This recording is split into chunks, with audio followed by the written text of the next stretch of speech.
the evil that men do without knowing it. Father, forgive them, for they know not what they do. Luke 23:34. I grew up in a devoted Catholic family, a household I still consider the benchmark of what Christian marriage and faith can look like. My parents were true pillars of devotion. In all my years at home, I never once saw them quarrel. The only flicker of anger I recall was when, as a young graduate, I returned with gifts, and my father gave away more than my mother thought wise. Their marriage was a quiet sermon, their unity a homily more powerful than any preached from a pulpit. I believed everything they taught me, for I had no reason not to. Only with time did I begin to examine those teachings critically.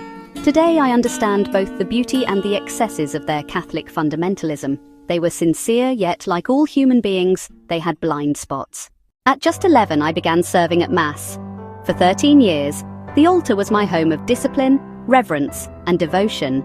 I cherished that service, but I also saw contradictions.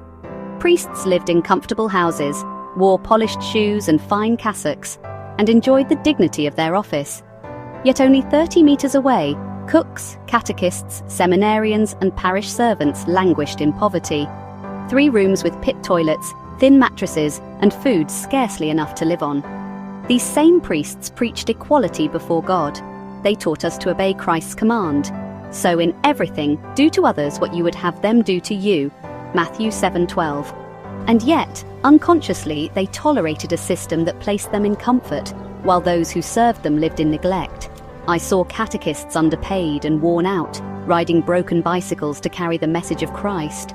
I saw choristers and choir masters singing in torn shoes, bent out of shape. Parishioners gave their widow's mite faithfully, yet remained invisible. Meanwhile, a priest might roar because his cassock was not perfectly ironed or his car not washed on time. And when the bishop came, the contrast was even starker. Parishes prepared like nations welcoming royalty. Lavish dinners, cultural dances, cannon salutes, and fat envelopes of money. Our Lord Bishop is coming, they declared, sparing no cost. Indeed, give to everyone what you owe them. If respect, then respect. If honor, then honor. Romans 13:7. But is this service or servitude, priesthood or politics?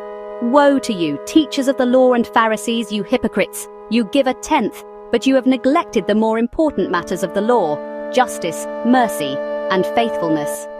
Matthew 23:23. I watched priests lobby for juicy parishes and instigate protests when postings didn't favor them. Some delayed answering the call of the poor and sick, but rushed eagerly to the home